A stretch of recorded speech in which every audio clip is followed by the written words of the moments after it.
I worked at my job for 18 years. I was feeling burned out. I was really craving freedom. Do you think it's harder for someone after 40 to do this step than in their 20s or 30s? I think it is. I absolutely think it is. Because when you're in your 20s, you don't have a job that you've had, that you worked for decades, right? You don't have a 401k. You don't have kids. You don't have a mortgage. My youngest daughter said I was going through a midlife crisis. I decided that I was going to sell my house. I don't want to work a 9 to 5 anymore.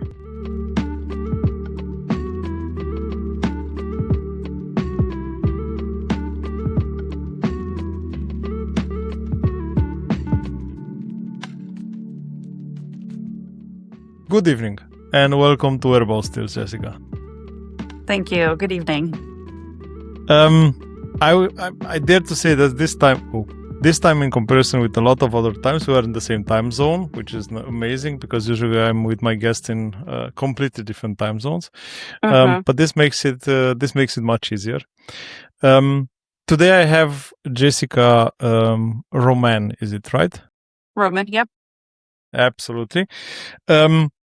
I found Jessica on Instagram, maybe a bit of a background story. I found Jessica on Instagram and I saw one of her reels when somehow I got to understand that she sold everything and she decided to travel the world. Amazing story. I love these stories because are always interesting stories. But before we go to the traveling Jessica, I would like to understand where are you originally coming from, Jessica? I was born in Puerto Rico. Yeah. And you left Puerto Rico? Why? Puerto Rico. Yeah, I was born in Puerto Rico, so Spanish is my first language. Okay. And did you travel a lot being young, Jessica? Not really. Just my first flight ever was from when we moved from Puerto Rico to the U.S. I was about 7 years old. And then I would go to Puerto Rico every, once in a while in the summers. I would go back to Puerto Rico to stay with my aunts. But that was, we didn't do traveling with my family. Okay, so not a lot of traveling. No. Were you raised in the traditional family, like to say, okay, you valued security, you valued ownership, a traditional career, and all those normal things? Not in Puerto Rico. That wasn't part of the culture in Puerto Rico. But I was raised in the United States. So when I was 7 years old, we moved to the Northeast, to New Jersey and then Pennsylvania. So I lived most of my life in Pennsylvania. So once I got Americanized, I'll say, that's when those values came, grew with me. Yeah. That grinding mentality from the US, right? Yeah. Yeah. But how is Puerto Rico, Jessica? What's different in there from the comparison to US? So Puerto Rico, I feel like, unfortunately, when I moved out of Puerto Rico from the last time that I was there visiting my family, I didn't go back to Puerto Rico for like 10 years. And when I went back, I was actually a little disappointed because it felt to me so Americanized. Like the island that I remembered when I was a kid, and even when I went back and visited my family, it just was so different. But Puerto Rico is very Americanized. Like Spanish is still, the main language in Puerto Rico. And Puerto Rico is not a state of the United States, but it is territory of the United States. So it's, part of the United States. We are U.S. citizens by birth. But Puerto Rico, it's an island. It's a beautiful island. It's a small island. You can drive around the island, within, a few hours. But yeah, it was great growing up there. I loved it. I still have so many memories from when I was little in Puerto Rico. I was in the United States on a business trip when Puerto Rico was officially recognized as being American territory, and I was out of coincidence, what exactly that moment, and I was on somewhere in Virginia, and I saw a lot of people partying. Like it was such a nice feeling to be. So I thought I need to visit Puerto Rico one day because I so loved that feeling that I had. Being through those people. They never knew me, I never knew them, and I had the feeling somehow I belonged there. Like that was so interesting. We are very, very loving people, and those are things that my parents always taught me and my siblings is we just love everyone. In Puerto Rico, it is so diverse. A brown skinned girl. My mom is white. Like her skin is literally white. So our family is of all different shades and colors, and we love everyone in Puerto Rico. That's so nice. That's such a Yeah. nice message. Yeah. So, like you said, you are Americanized. I like the term. I most probably will use it in the future. What kind of career have you built, Jessica? So I have a degree in computer networking. So for most of my adult life, I worked in ISIT. Those have been mainly my jobs. Nice. I have to say you touch a sensitive chord there because I did the same. So You what? I did the same. I did infrastructure for a Oh, okay. long time. IT Okay. infrastructure. That's so interesting. Okay. You went the normal career path. I do guess you work in big corporations. Then at one moment in time you decide, okay, this is not for me, or maybe I want to do something else, and then you decide to travel. But I want to ask you, was it one single event that triggered everything, or it was a succession of events? Yeah, it was a series of events that led me to my decision to quit my job and to sell my house and to travel the world. So I worked at my job for 18 years. I raised 3 girls. So when my girls were younger, I never took vacations, obviously, especially not solo vacations, because my number one priority was raising my girls. Their health and, well-being, everything like that was number one. So I always put my family first. And any vacations that I did take, I always took my girls with me. They were always coming with me. And I remember one vacation, my oldest daughter graduated high school, and her and a couple of her friends and their moms, they went to Dominican Republic, to Punta Cana. And I was like, oh, I would love to go there. So I took my daughter there, and it was the very first international trip that I had taken in, a very long time, because only international trips that I took were to Puerto Rico, and they're really domestic. They're not international. So and I remember during that vacation, it was the first time that I'd have all 3 of my daughters with me. And I remember it took me 2 days to actually relax. Like on the first 2 days, I'm laying there, at the lounge chair by the beach, and I could not relax. I kept thinking, where's the girls? Like, did the girls eat? Did they get fed? Are they getting into trouble? Are they okay? Like, my mind just could not relax. And then finally, a couple days later, it did. And that trip was probably, I think, what started it for me, because I realized that I work hard. I worked hard. I took care of my kids. I know that I was the best mom that I could be. I know that I was the best employee that I could be.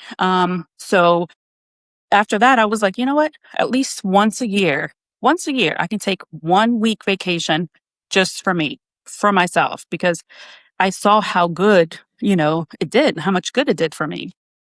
So that's really where I started traveling. What was next after Dominican Republic? So after that, I raised my kids. When they started getting a little bit older, and I was working at my job, like I said, for 18 years, I was feeling burned out. Well, actually, I was going through a divorce. This was 8 years ago. I'm sorry for that. No, it was great. I'm happily I am happily divorced. Jessica, I'm sorry. I have to interrupt you. I'm extremely sorry. I have to say exactly this is the right attitude. I mean, if it doesn't work, it doesn't work. I mean, what can you do? You cannot force it, and I think it's much better like this. And this is such a positive. This is such a positive message. You cannot force it, and so many people do, and then they're so unhappy and they're miserable. And I'm not about being happy or unmiserable and being miserable. I don't like the drama, anything like that. So I'm happily divorced. But when I was going through my divorce, which was another aha moment that I had, I was going through my divorce. I decided to, and it was my 40th birthday, I decided to go on my very first solo trip. I didn't have anybody to go with me because of whatever their circumstances were. Some people couldn't go, some people, whatever it was. But anyway, I decided to go to Italy for 10 days by myself.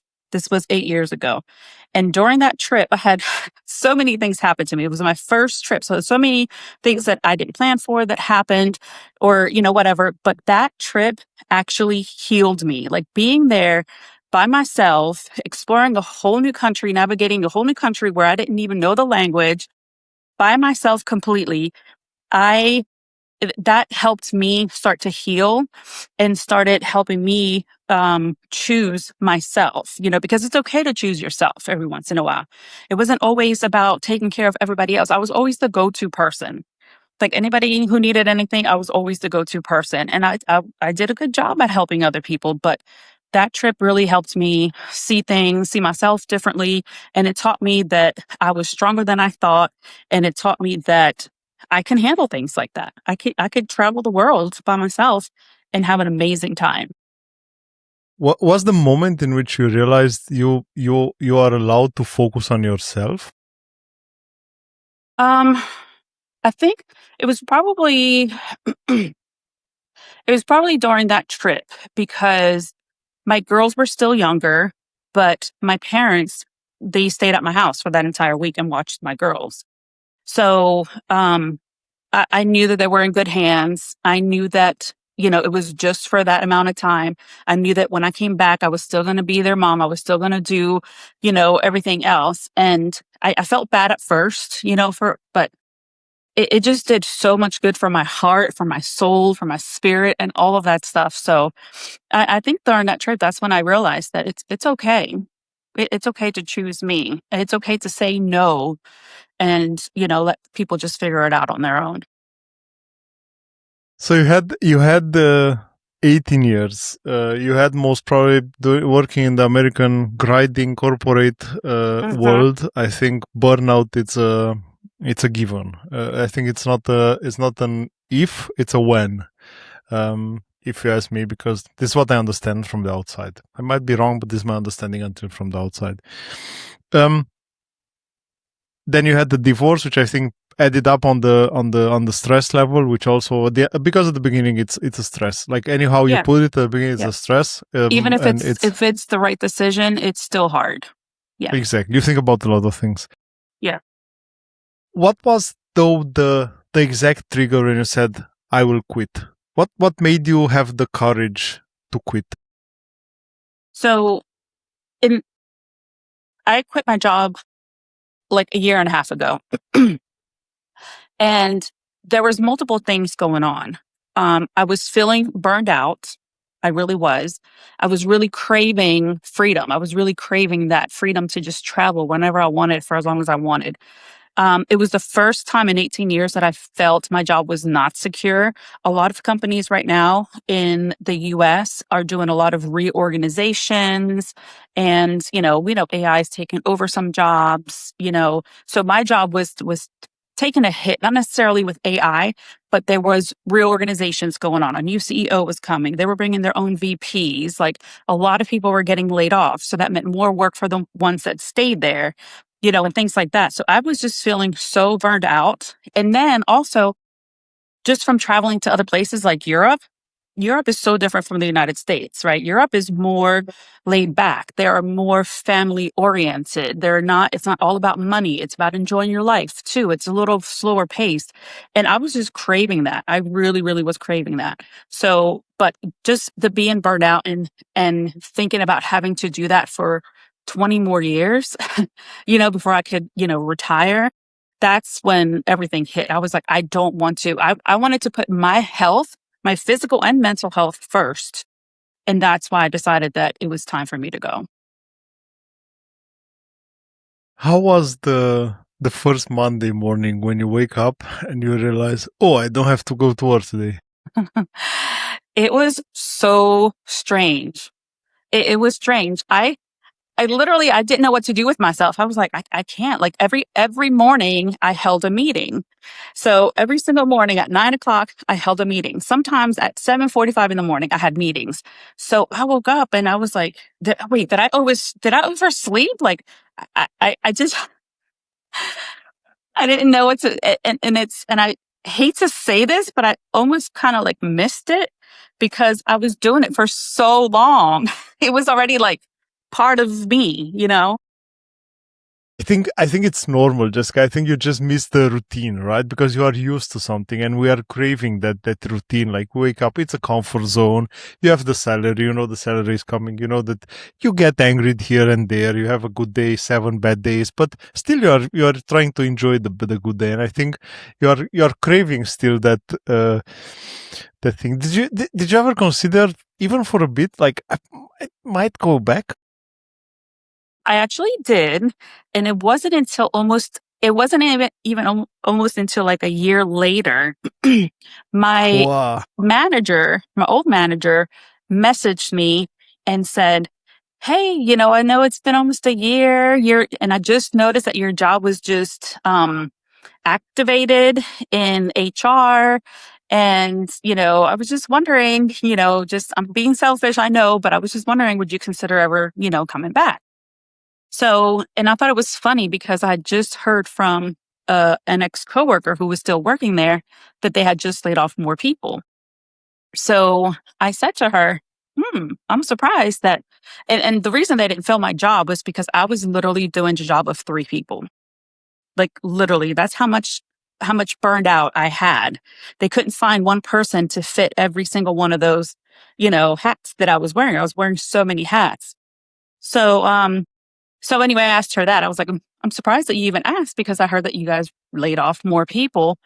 And she was like, well, every department has their own budgets. You know, our budget wasn't affected. So our team is still the same. And, you know, this and this and that. And I said to her, and that was the time when I considered maybe going back. I said to her, I might consider it if you let me work from anywhere in the world because I still want to travel. So that was my counter offer, I guess I would say, to her. And then she was really excited and she was like, okay, like I'll talk to HR and I'll find out. And I know that that company has a list of countries that we absolutely could not work from, like at all. So I had a feeling that they weren't not going to make that exception just for me. But she asked, "Is there a country in particular that you want to work from?" And I was like, "No, I want to be able to work from wherever I want to work from in the world."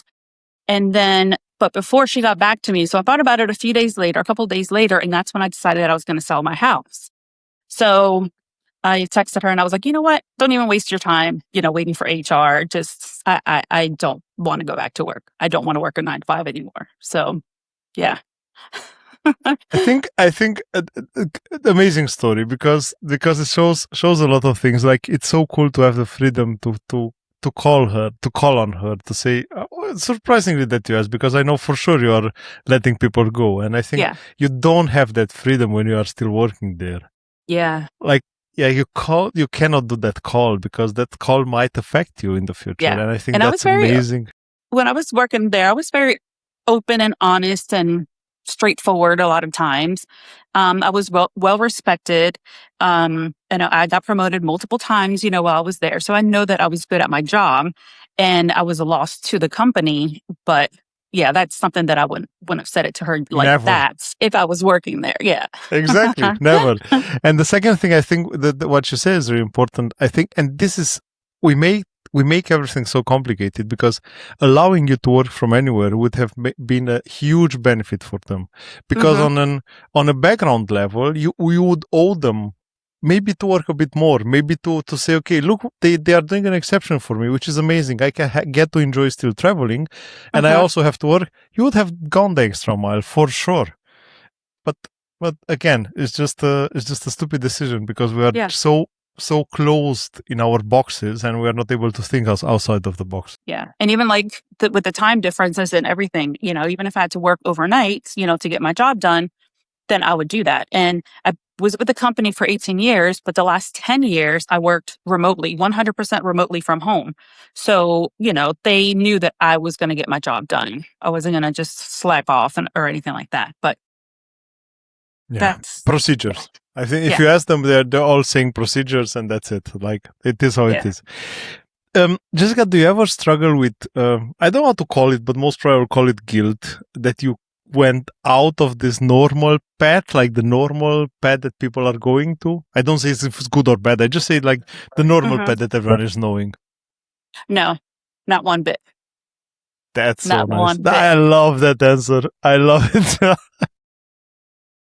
I am doing what I love, what I've been dreaming about doing for a really long time. And I have three daughters, and I tell all three of my daughters, I've always told them, you are the only one responsible for your personal and professional success. Just you. You can't blame anyone else.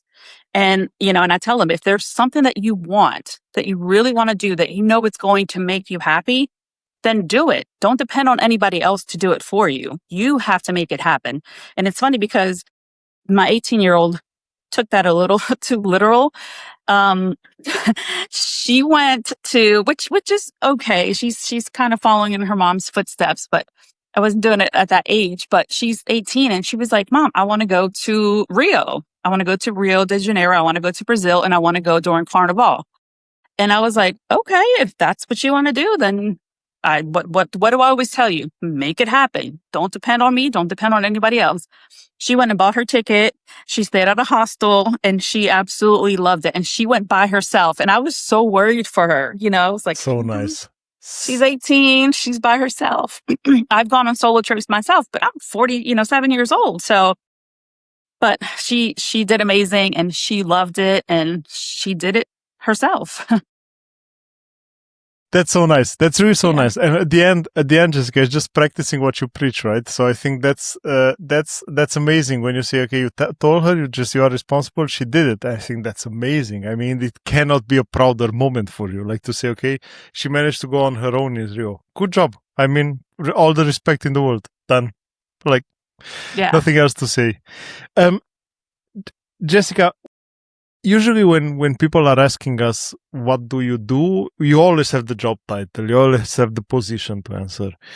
What do you discover about yourself when you don't have that job title to answer that question anymore? I've always been a driven person.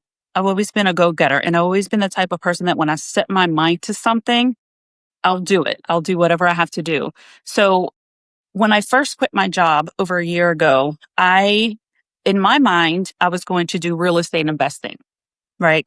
I was looking for ways to replace my corporate job, right? Because the money I had was not going to last me forever. You still need some type of income.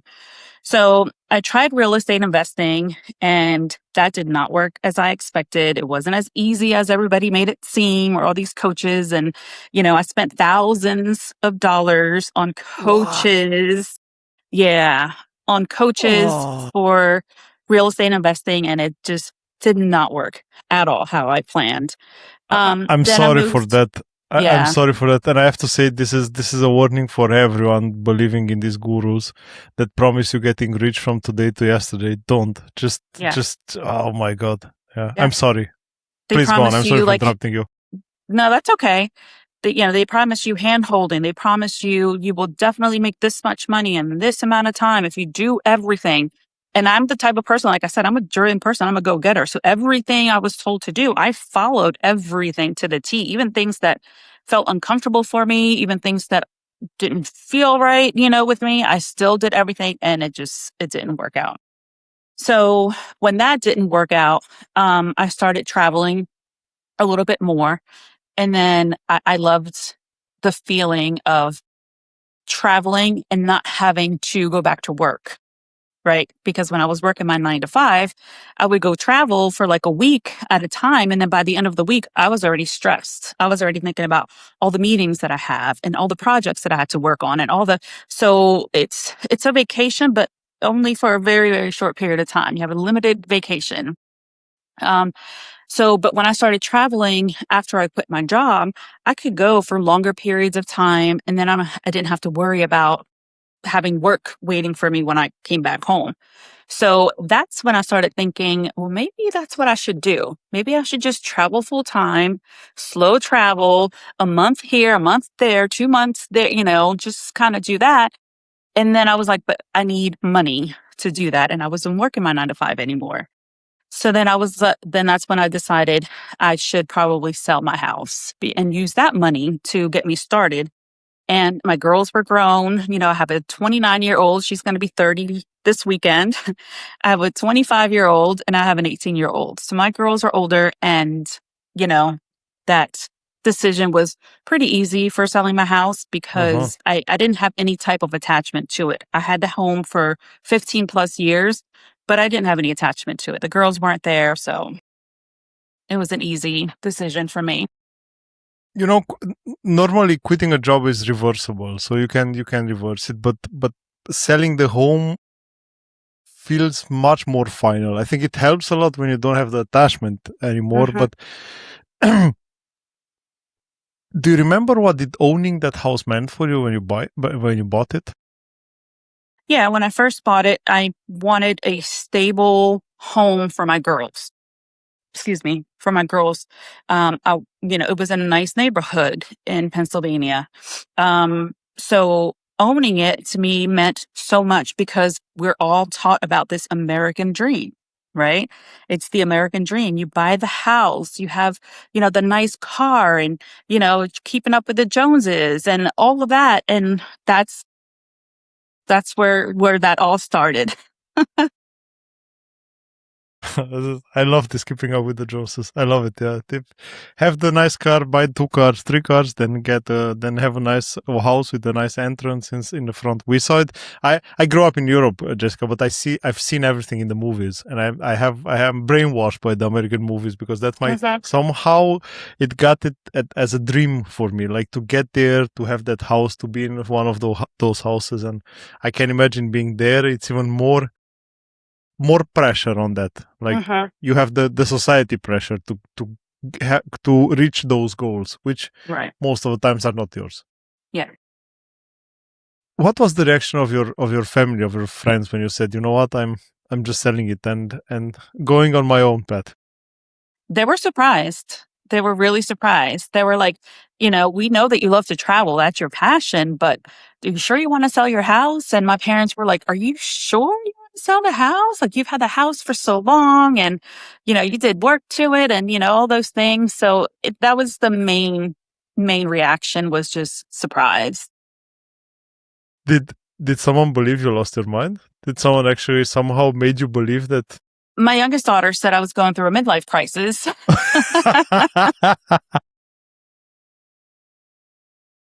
That's Yeah. nice as well.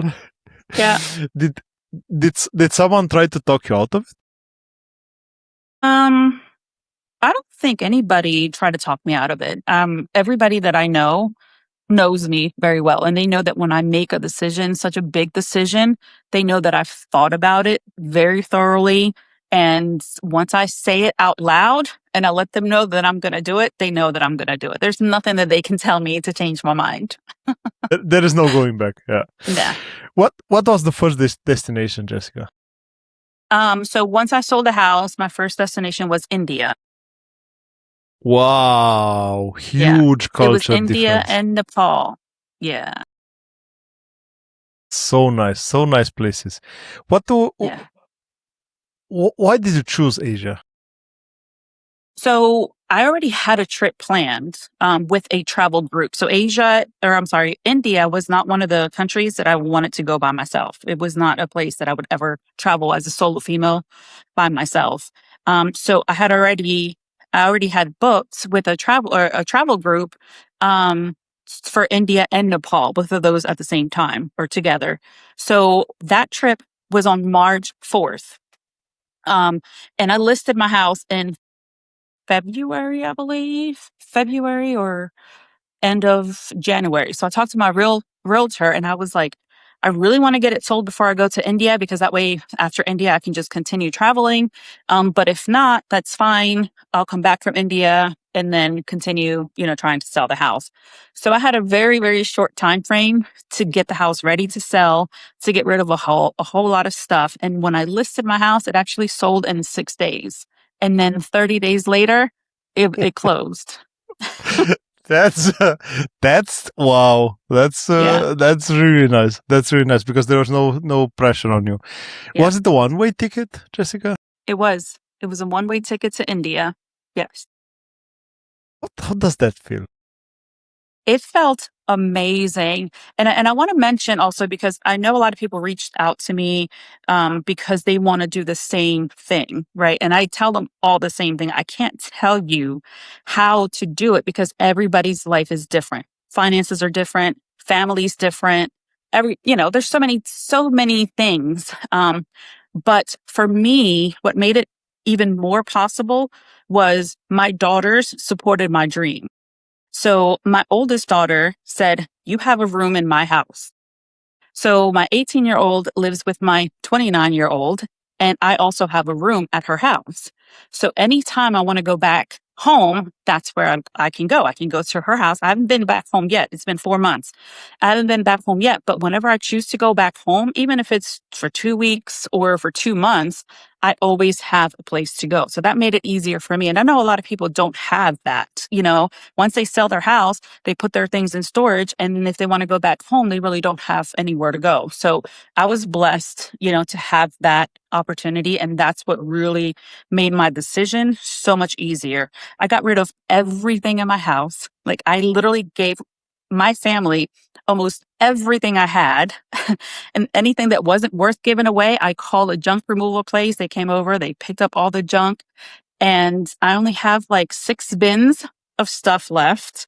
And in my room at my daughter's house, I have clothes in my closet and clothes in my drawer and, some sneakers, but that's all. And I felt so free. And some people thought, I was going to cry over, selling the house or, getting rid of the couch or whatever. But that's how I know that's the dream for me. That's how I know that I made the right decision, was because I felt so freeing, and it was just an amazing feeling. Were you afraid of leaving the material possession behind? No. You mean the stuff in my daughter's house? Not only that, but also the stuff that you give away, the stuff that you scrap. Because I think, I'm telling you the background of this question. We always think when we live in one place, we buy things. We buy a lot of things that mostly we don't need. But then we avoid throwing this away. We avoid throwing that away. We make a mess just because we are avoiding throwing, because we cannot separate. Oh, this was this. I knew I have this from that moment. Oh, I cannot throw this away because I have this from this moment. Did you ever felt like this? No, I never once felt like that. I was never like a hoarder. I never really kept a lot of stuff that I didn't need. And another thing that made it easier to get the house prepared to sell so quickly was because 2 of my daughters had already moved out. So all of their stuff was already, all of their stuff was already gone.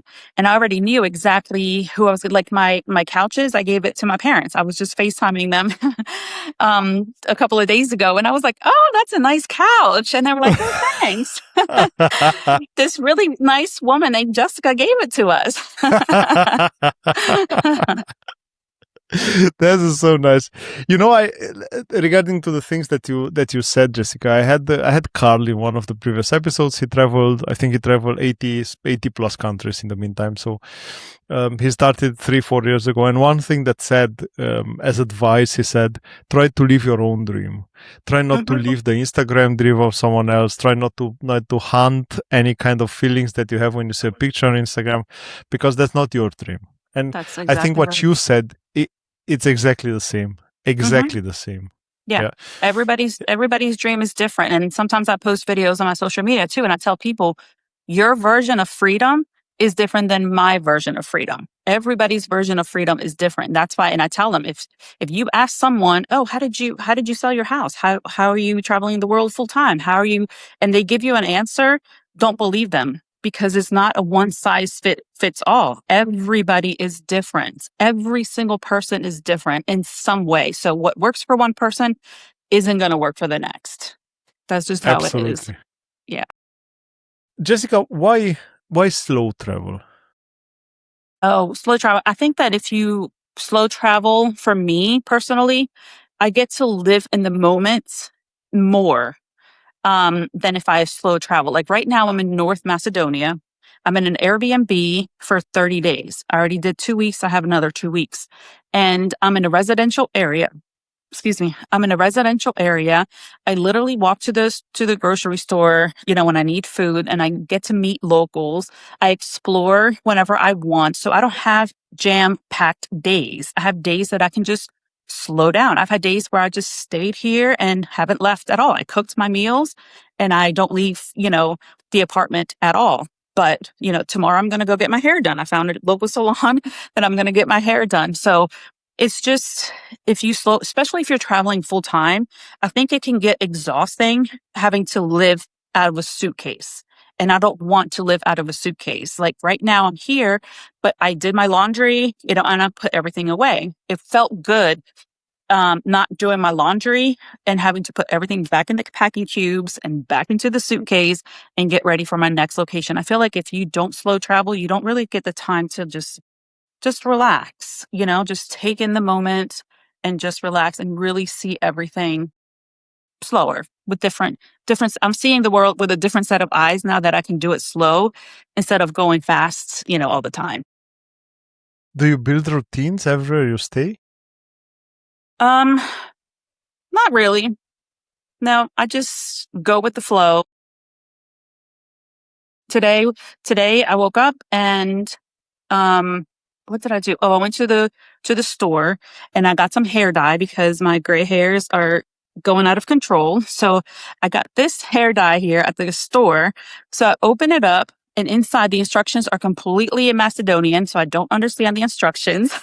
So I'm using Google Translate to translate this. And this isn't like in the US. And I always try not to compare any, things to the US because every country is different. But in the US, they give you everything you need in the box. This doesn't have everything I need in the box. So I wasn't able to color my hair. So, okay, fine. I go to get in the shower. There's no hot water because there's a button outside of the bathroom that I have to turn off. I can't leave it on the whole time. I have to turn it off because then the water gets too hot. So I will literally burn my skin. So apparently last time I took a shower yesterday, I must have left the button off. So there was no hot water for me to shower. I had to shower with cold water. And then the Wi-Fi was not working right today. I was trying to download a video on Final Cut Pro and that broke. I ended up just taking a nap. I was like, okay, I give up. I'm just going to take a nap. And I ordered some food. Sometimes I cook, sometimes I order food. So I really don't have a routine at all.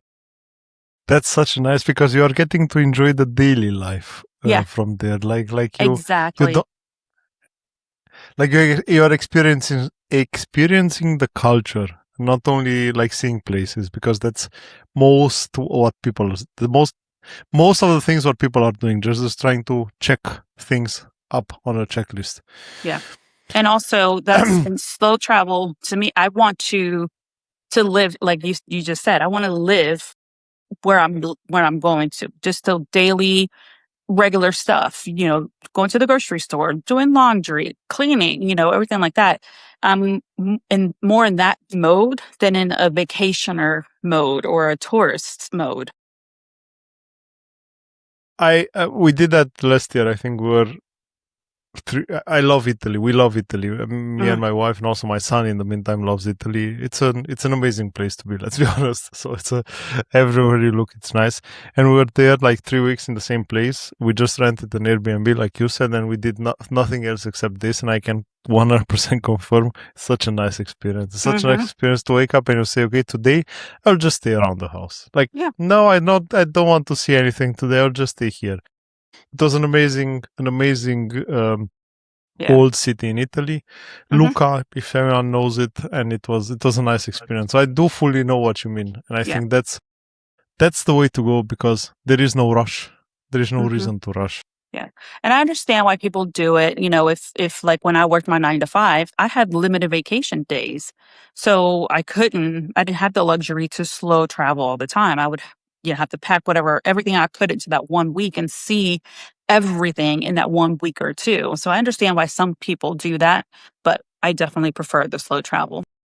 I'm still somehow negatively surprised about the working situation in the US. Let me put it like this, and the PTO, the general amount of PTO that you get. This is not normal. And everyone living in Europe, I think nobody in Europe knows how lucky they are until they met someone from the US, and until they start working with the US. I remember in one of my first meetings, I was talking to the colleagues in the US because I work in an international company and we have some offices there. And I said, I'm going to holiday. And I said, okay, 1 week. I said, no, 3. Do they hire someone to replace you? No, they don't. Like they just can't survive 3 weeks without me. Yeah. And this is a I fully know what you mean. Yeah, we definitely are so burned out. And I remember sometimes even during vacation, I had to log into work and do something because something broke, something in the system broke. And, the person who I trained who was supposed to be my backup couldn't, you do it. But, I was always the type of person that, well, because I was with the company for so long, I got 6 weeks of vacation every year.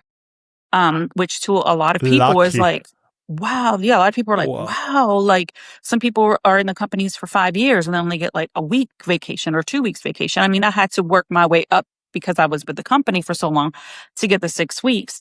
But I was always the person. So at the end of the year, if you don't use the 6 weeks, you can only roll over 2 weeks to the next year and Oh, you would okay. lose the rest. So, and I remember every single year, the managers would send out the emails. Hey, if you have PTO time, you have to use it by the end of the year or you're going to lose it. And never had that problem with Jessica because Jessica always used her PTO. I always prioritize my vacations. And if you gave me an hour of PTO, I will use the hour of PTO. No problems. Well, for everyone not knowing what PTO is, because I think this is a 100% US term, it's paid time off, which is the US acronym for holiday, for days off. Yeah, role model. I mean, why not? Yeah. And then I had in holiday managers. planning. Yeah, I had managers and directors and VPs that I worked with who they would lose so much of their paid time off every single year because they would not take a vacation. They would not. And I'm like, why? Can you just give me your PTO? Like, just transfer it to me. I have no problems using it. But yeah, it was just a habit that I no longer was interested in, was just like working my ass off every single week, it gets to you after a while. And unfortunately, some people have to do it until they retire. They have no other choice. Which sucks.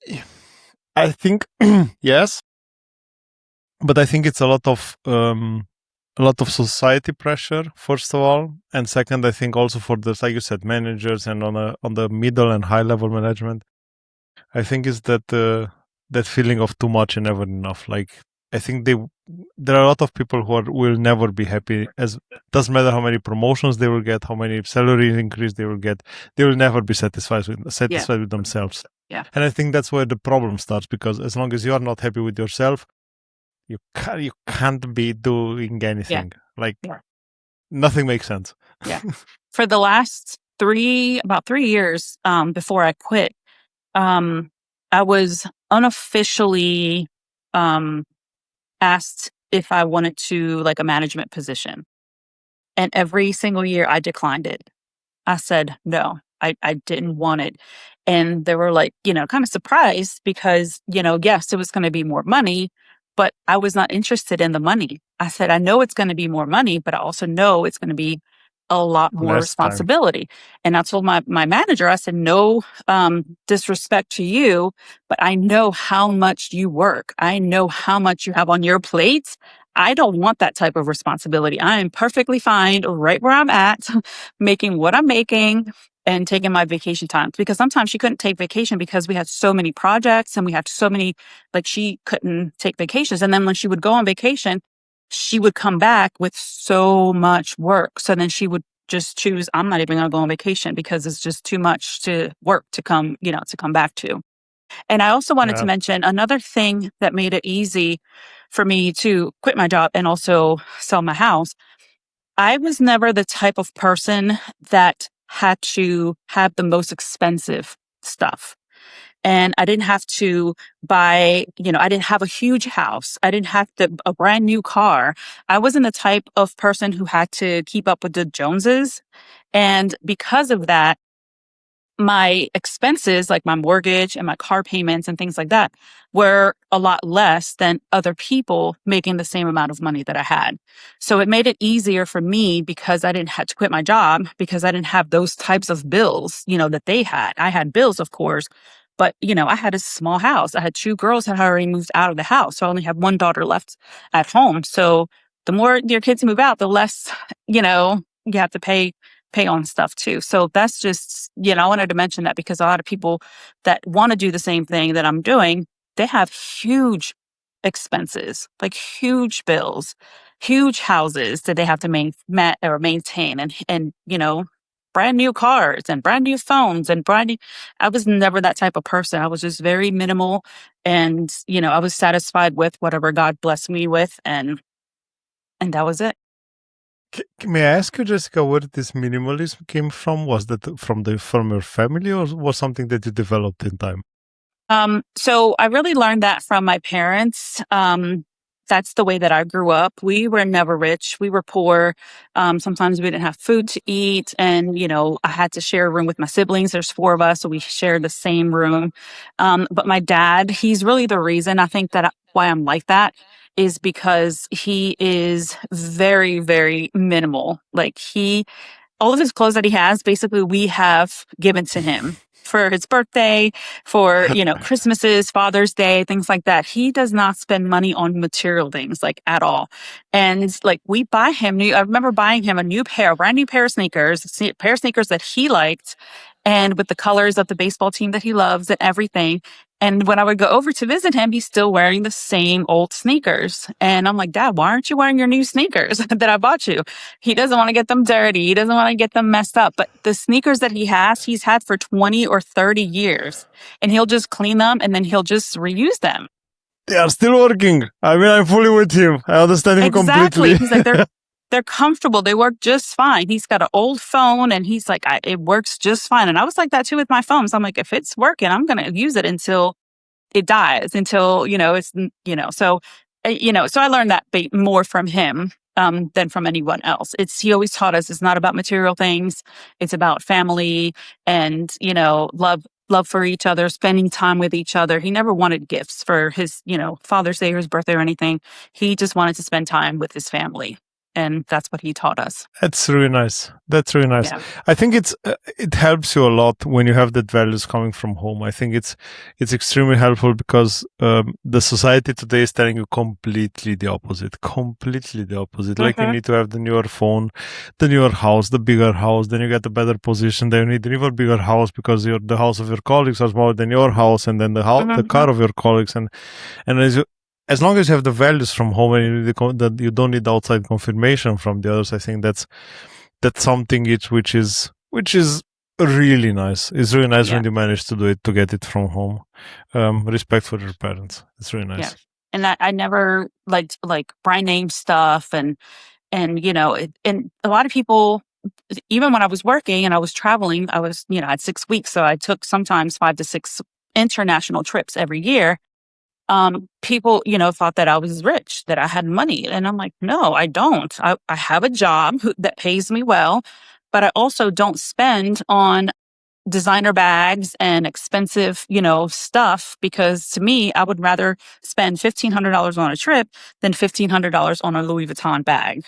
That's just then how is it the was. there's the other phase of the matter when you spend the money that you don't have, because most of people are spending credit card money which are not theirs. So it makes it even funnier. Yeah. Jessica, of course, I'm always hunting new possible guests on Instagram. So this is now somehow Instagram learned my algorithm, and somehow I'm always feed with the same account. But I rarely see someone in their 40s doing this step. And I have to ask you, do you think it's harder for someone after 40 to do this step than in their 20s or 30s? I think it is. I absolutely think it is, because when you're in your 20s, you don't have a job that you've had, that you worked for decades, right? You don't have a 401k, you don't have kids, you don't have a mortgage, so those types of responsibilities when you're in your 20s, usually, you don't have. So it makes it easier to just get a one-way ticket, get a backpack, go stay at hostels, or, when you're young, you can do that. But when you're over 40, like in my case, it made it a little bit harder because of that, because I had responsibilities. I had a mortgage, I had a job, and a career, not just, a job that I had for, a couple of years. I had it for 18 years. So I do think it's harder when you're older, but I think it gets easier once your kids are grown. Once your kids are grown, they have their own lives. They don't need you 24/7. They don't need you. They still need you because your kids are always going to need you. And I always want to be there for my girls, and they know that I'm there for them when they need me. But I didn't have to sit at home and wait for my kids to need me. You know what I mean? And so it makes it harder, but also easier if you're like an empty nester. That on one side, and also I think somehow the social pressure of when do you settle down to your house, when do you have kids, is gone. Like I think on the other side, I see this as a benefit. Like you said, okay, I had family, I had kids, I'm happy. This is what I'm an empty nester, like you said, and now is the moment for me to do this. And I think it's somehow. There's a lot of discussion about do the things at the right time, and I think you are showing an amazing thing that the right time is the right time that you create for yourself. The right time is not the time, an exact time in space when you say, okay, I have to do it when I'm 20, because if I don't do it if I'm 20, it's impossible then, because I'm old, I cannot move, I have responsibilities. But you're showing it that no, it's possible. You just have to create your momentum for yourself. Right. I think this is really nice. Yeah. And the moment that I decided that I definitely wanted to do that full time, my youngest daughter was still in high school. So she had one more year to graduate. And that's when I started to like save money and started planning like what I was going to do. And she ended up graduating a year early. So that kind of moved my plans, a little bit earlier. So yeah, like you said, it's, you don't have a specific time. There's no magic number or time when, I love this because, like, when you are a kid, you always think that when I will grow up and I will get older, there's going to be a magic wand coming in my head and hit me, and then I get wisdom, and then I get experience. No. Yep, there's no magic. No, there is no magic. Still the same things. Yeah. You said you are already since 4 months on the road, Jessica. Which countries have you visited? I did India, Nepal, Sri Lanka, the Philippines, Singapore, Malaysia. And then last month, my youngest daughter, she met up with me in Lisbon, in Portugal. And her and I spent 30 days in Europe. So we had that planned ahead of time and everything. So she was with me for a whole month, and we just went, spent 30 days in Europe. We did Spain, Italy, France. There's one more. And Portugal. And then we went to Morocco for a few days, to Marrakesh, since it's so close to Spain. It's not that far away. That's true. And what was the trigger, or when you decided that you want to document the journey? I've always created content, like just about my travels and stuff like that, because I know a lot of women that want to travel and have never gone on an international trip yet. So either because they're scared, they don't have money, they don't have enough vacation days, whatever the case may be. So I always documented places that I've been to show them, hey, I've been at this place and I had an amazing time. Someone who looks like me, a Puerto Rican woman, can go to this place and have an amazing time. You don't have to be afraid, to go there too. You know what I mean? So just kind of to inspire other women to travel. So I started, content creation then. Such an important message. Don't be afraid. Don't buy in the narrative of no. If you go there, they will do mean things to you. No. I know. I was in New York with my wife, and I had a lot of advices. Do not go out in the night. Do not do that. Do not do. No. Just too many bad news. I have to say. Like we were walking for 4 days, almost day and night. we're there at I think 2022, and we were only for 4 days. So basically, you didn't even go out of the jet lag from this to move in the Mm-hmm. other time zone. So basically, you're still on the Yeah. Europe time zone, but Yeah. being physically there, that means we're awake at 4 a.m. in the morning. Then we say, okay, let's try to find a coffee.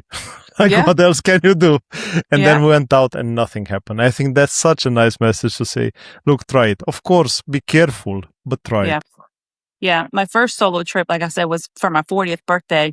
And oh my gosh, people were like, you're going to Europe? Like they, kidnap people there and women go missing. And, I mean, just all these things, these fears that they try to put in me. And it was the most amazing first solo trip that I've ever taken. I fell in love with Italy. Italy changed me. And when I came back, even though things happened, while I was there, nothing dangerous or anything like that, I came back. When I went back home, I booked another trip. And I've been traveling, doing solo trips every single year since. And I try to tell people that, like, just don't believe what people are telling you. Like, go see for yourself and you will see that it's not dangerous like they say. I didn't get kidnapped. I didn't, it's people are just funny like that. They tell us in Europe don't go to US because they have weapons. So like Uh-huh. it's always we are brainwashed on both sides. So I See? have to say this is exactly the same Yeah. thing. And sometimes I tell people I'm safer here here in North Macedonia than I am in the hood in Philadelphia. You know what I mean? Or, in Chicago. And like there's dangerous places everywhere you go. What from your first solo trip, what was the biggest problem that you remember solving on your? So, and this is one of my favorite stories. On my first solo trip, I did way too much. I had too much going on, but I was in Florence and I wanted to go to Venice. So I had a train. Got on the train for the day to Venice, and then I was going to go back to Florence, and I needed to check out of the Airbnb the following day. So what happened was I get to Venice and I'm enjoying my time. Venice is like no other place. It's beautiful, amazing. And I lost track of time. So when I get to the train station, the last train had already left. So I'm like, oh my gosh, I started to panic. I was like, what am I going to do? Like, so I ended up having to rebook it for the next morning at 7 a.m. And so I was pretty much stuck in Venice. Not the worst thing, right? Being stuck in Venice. But so that happened. So then I had to find a hotel for the night. And Venice, as we all know, it's not cheap. So I was going in and out of hotels and this was 8 years ago. So I didn't have like, Expedia or whatever, to book something quick. So I found a hotel room. It was like 100 euros for the night.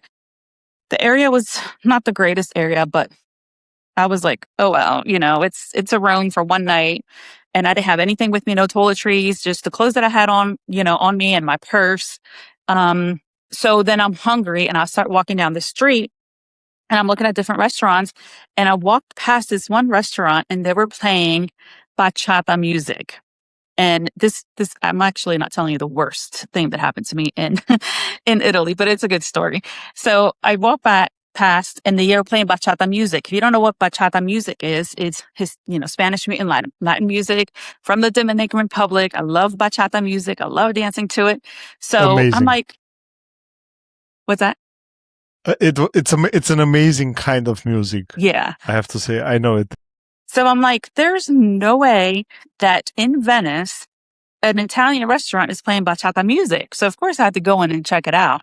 So when I go in, I see in the corner, I see this older Dominican couple and they're sitting there and they had their phone on their table and that's where the bachata music was coming from.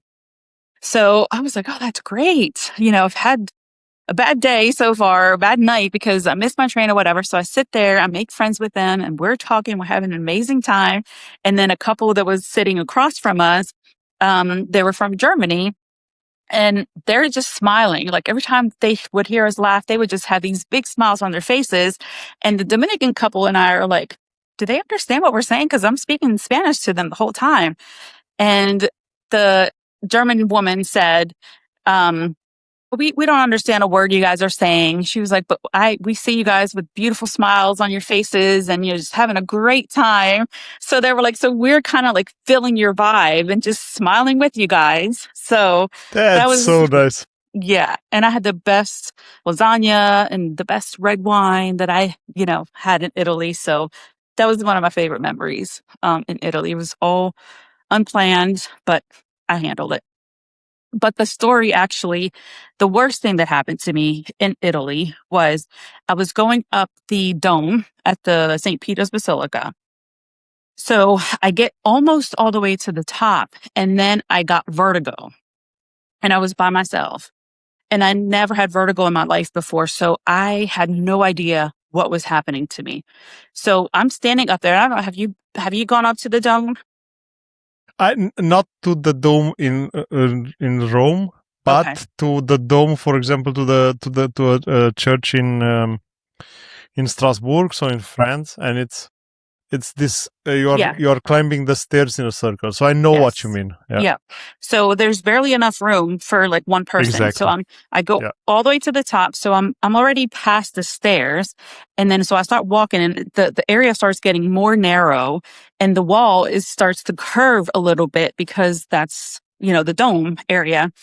And so I get vertigo right there. And I'm so hot. I can't breathe. My head is spinning and all these people are just walking right past me. So they have like little windows up there. So I sat next to the window and tried to get as much fresh air as I could. And, after a few minutes, it finally passed. And then I was like, I can't keep going. So I had I had two choices. I could go left and continue to go up all the way up to the dome, or I could go back, but it's so narrow.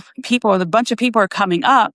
So my decision was to go back down because I was afraid that I would get vertigo again or something would happen. So I'm sitting there trying to squeeze there. And I'm a big woman. I'm trying to squeeze through, people to go back down. And, the spiral steps we were just talking about, there's barely any room. And all I could say was, sorry, I'm sick. Sorry, I'm sick. Sorry, I'm sick. And people are just mad and giving me dirty looks. And, so I was like, sorry, I'm not going to keep going up and get sick. So that was the worst thing that happened to me while I was in Italy.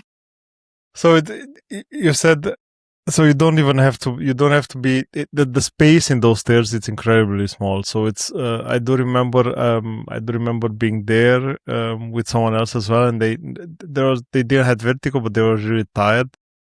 Hmm. I remember even now they were, they were feeling the social pressure of permanently climbing because there are a lot of people coming from below and they didn't stop at all. And I was afraid that something bad would happen to them.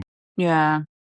Um, a big courage to be able to go down, Jessica. I have to be honest, because that's you are going against the wind.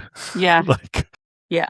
And there was like big groups of like schools and, young teenagers and like going up as fast as I don't know if they had a competition to see who could go up those stairs the it's always fastest. the same. It's always the And same. I mean, Yeah. they were just like going right past me. But I had to do it. That's the decision I had to make and I had to do it. What was your most interesting culinary experience in outside the US? um,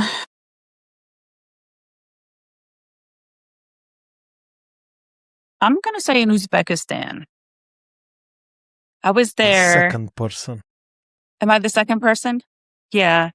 So when I was there, I went with the travel group there too, because I didn't know much about the culture.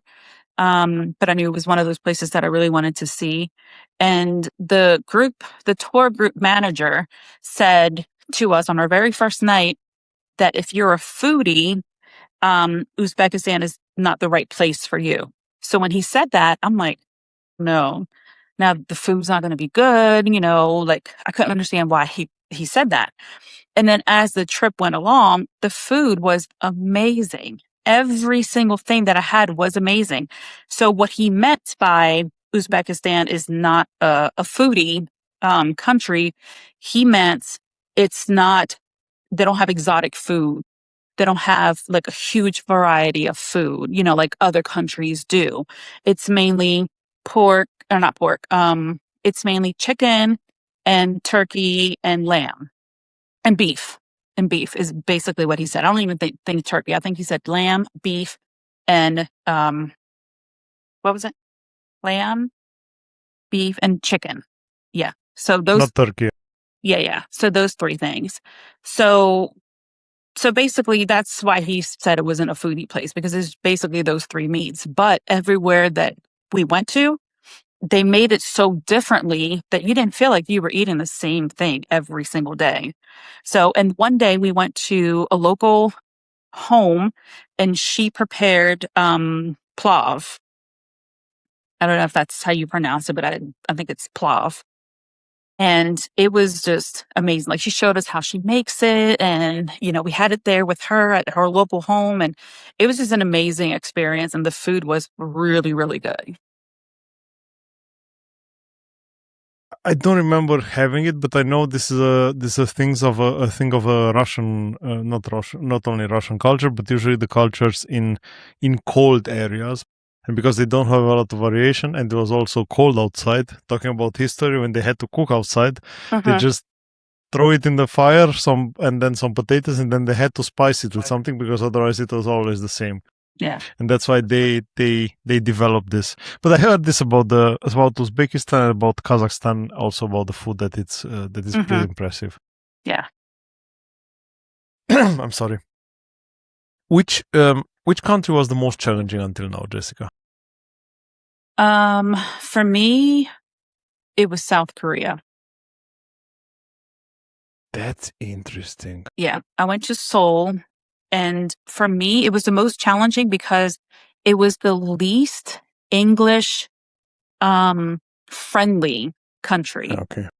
It's like nothing was like, I know other countries, and I know they don't have to, it's their country. You don't have to have signs in English, Correct. but every other country that I went to, they would, sometimes have the signs in English and have them in their language, or, the food, or even people, like people that I ran into asking for something, for directions or something. It was like no one really spoke English.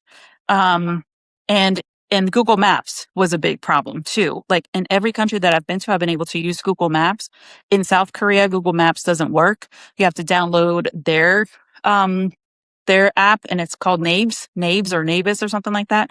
And even after I downloaded that and I tried to learn how to use it, it was still just very hard for me to do that. And I can adapt to things and I can figure things out, but yeah, Seoul was just definitely the most challenging for me. It's so interesting because from all the countries you've mentioned in Asia, you would expect to be the safest, the easiest to go around. But it's interesting Mhm. perspective. Which is the country that made you feel the most comfortable?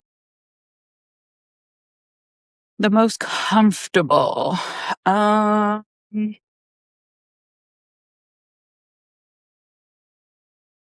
I want to say Spain. Because of the And language? because I know the language. Yeah. Uh, I felt very comfortable talking to everybody at restaurants, at the hotel, wherever I went. And a lot of people were surprised that I spoke Spanish. Like, they would automatically just speak English to me because, I don't look Spanish to them. But yeah, I think that and was it. Jessica, your English does not say even a bit that you are speaking Spanish, and I think that's the biggest thing. Yeah, I think so Like, too. you don't, you know what I mean? Like, Yeah. I think I don't have an exactly. accent. Yeah. You don't Yeah. have, yeah, exactly. You don't Yeah. have the typical Yeah. Spanish accent I was that we bullied. Yeah, I was bullied in middle school for not pronouncing things in English correctly. So I took it upon myself to make sure that I learned English like almost perfectly, so no one made fun of me, again. And sometimes there's some words that I don't really pronounce right, but yeah, that's why. Plus, I started learning English at a very young age, and when you're young, you pick up so much faster. the typical expat kid, right, or immigrant kid. Also, Hmm. I always say about my son. My son asked me a few months ago because we are originally from Romania, living in Germany, and he speaks English more mainly. And Mm-hmm. he asked me a few days ago why, and I said I'm not able to answer that question. It just happened somehow, but Yeah. I have no idea how. So, Yeah. yeah, Is he, does he speak German too? yeah. He speaks German too, and he is still struggling with Romanian, but he can understand most of it, and he speaks. So he's he's struggling with the grandparents, of course, because Yeah. he has to. And I think Yeah. that's is every time when they are here or when we are there, it's it's speaking more and more. Like in a week or two, you see the development already because Yeah. he understands. Like he always knew it. We always spoke with him, but he got used to answer in English or in German because it's easier. I mean, I can Hmm. understand. I mean, Yeah. still three languages is He's not easy. trilingual. That's good. Exactly, exactly. um, there is a sentence that most travelers can say. I'm going home, Jessica. What do you say now? Um, I still say I'm going home, when I go to the US. Just because I haven't found a home just yet. But part of my slow travel is I'm also at the same time trying to find where my next home is going to be. It's so nice. So I could just You rule out took places. I already ruled out places, and some places I have on my list as possibles. So that's why I want to live, I'm going to go to Colombia after this. I'm going to go to Colombia and I'm going to stay there for 2 months. Because I think I'm really going to like it there. I know the language, so that's going to be, better. But who knows? I might end up not liking that place and go somewhere else. So yeah, I'm just kind of you shopping around. you took my next question away because I was planning to ask you if you are searching for next home. Uh, a question just popped into my mind, Jessica. Being speaking Spanish, how was it for you in Italy from the language perspective? Was it easier? It was easier, because not a lot, but some of the Italian words are very similar to Spanish words. So, like, what if I would hear them talking, I wouldn't know exactly what they were saying, or sometimes I knew what they were saying, but other times I didn't know what they were saying because they were speaking too fast. But I could pick up like a few words, here and there. Which actually, when I was in Italy in Florence, I wanted to order something from the menu, and back then, 8 years ago, I didn't have Google Translate, and she didn't speak English. So I'm looking at the menu and I just pointed at something that I thought I wanted. And she was like, oh, and she was saying crudo. She just kept saying crudo. And I was like, yeah, okay, because I thought that's what I wanted. She brings it out and it's a raw, um, it's a plate with raw ground meat on it and a raw Beefsteak? egg yolk on top. And I just looked at it like, there's no way I'm going to eat this raw food. Tartar. We call it tartar. I don't know Yeah. the English name. But then afterwards, like later on that night or maybe the next day or something, I was like, oh, duh, I should have known because in Spanish, crudo means raw. So it's the same thing in Italian. So, but I never put the two together. I was just hungry and tired. I just wanted something to eat. So then I ordered something else on the menu and that was much better. Which is which is the country that you loved the most until now? Was it Italy, Jessica? Yes. Italy is my number Could you one country. could you imagine yourself living in Italy? I yeah, I actually can imagine myself living there. It's all boils down to finances. Like Mm-hmm. financially, can I afford it? I still am working on some things, in the pipeline to try to make money, online and things like that. So until I start seeing results from that, I won't really know if Italy is going to be a place that I'll be able to afford. But when I went there with my daughter, we went to Sorrento. I spent some time in Sorrento and I loved it This there. is It was so really nice. nice. So nice. Yeah. I was like, I can So definitely nice. live here. Have you managed to go down towards Puglia or something below Rome? I did not. But when I was posting videos and pictures of Sorrento, a lot of people were telling me that. They were like, oh, you need to go to Puglia. And I know someone that is currently in Sicily, bought property in Sicily and is remodeling, and she told me that it's, really nice there too, but I haven't been to those places yet. I had someone recently in the podcast. The episode will go live, I think, tomorrow. From Sicily. That's also a girl from the US. Moved to Sicily. Like got married and moved to Sicily. Mm-hmm. And I can tell you that from the financial perspective, the south of Italy is much better than the north. Yeah. Okay. That's good. More affordable. Let's say it Yeah. like this. Yeah. And I don't think I would like live in Rome. I would visit. I would love to visit Rome, but I don't think I could live there. I want more slow paced, quieter, calmer, more relaxing areas. Did your relationship with the States changed in this time since you are traveling? What do you mean? Like, do you see the States different that you've seen the States when you left US? I do. Some positive things, some negative things. So some things that I really miss in the US is the food. Even though I know that the food in the US Come on. is not the healthiest, but because that's what I've eaten my whole life, you know what I mean? There's like certain things that I haven't found when I'm traveling that I really, really, really want to eat.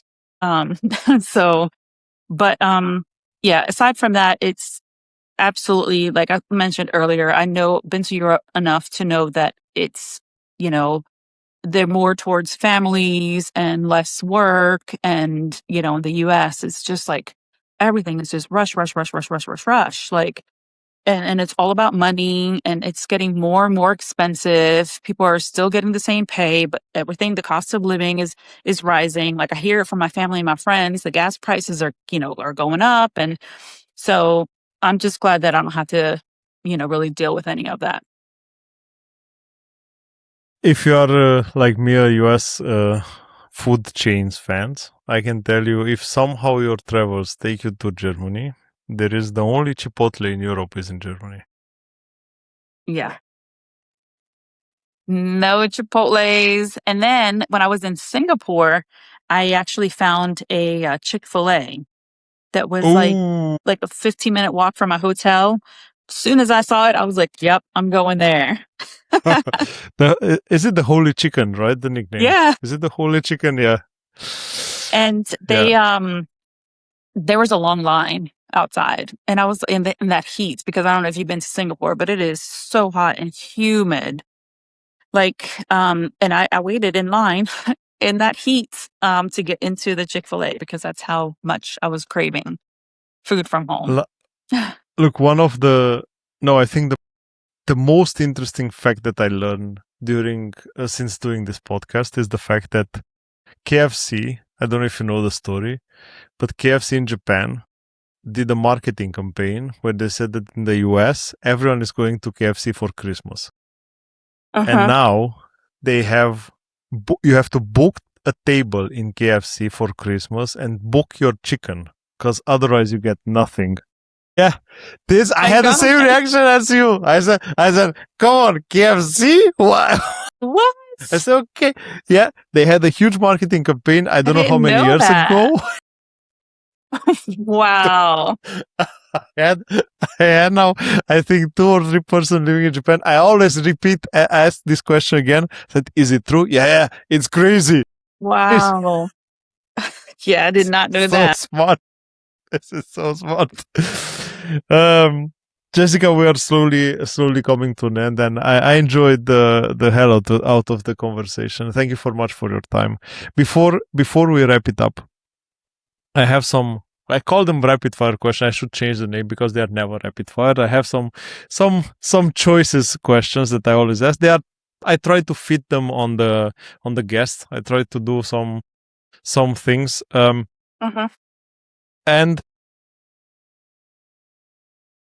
favorite I want to ask you, so I will start. Favorite country for a first solo trip?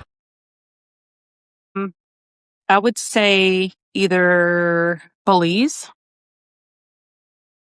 or Italy. Okay, Belize, never had it on my bucket list, but now I do. Yeah, Belize is an amazing place. Yeah. Most overrated travel experience? India. I think just go and see the Taj Mahal and get out. Honestly. And I don't mean any disrespect to anybody out there, but honestly, I think that was the only part of my trip to India that I really enjoyed, and that's really what everybody goes to India for, right? Is to see the Taj Mahal.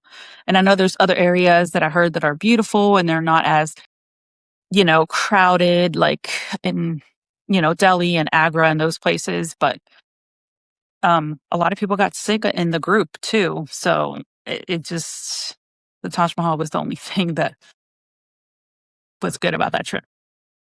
What's one luxury that you will always pay for? Hotels. I think that matters a lot more than people think. You have to be comfortable, especially if you're traveling slow, like you're going to be there for a while. So it's got to be somewhere comfortable. One possession that you miss from your former home. One possession that I miss. My Kindle. I forgot to bring my Kindle, and I love reading. So yeah, I've really missed that. So that's sad then. Freedom in one word for you. Freedom in one word. Time.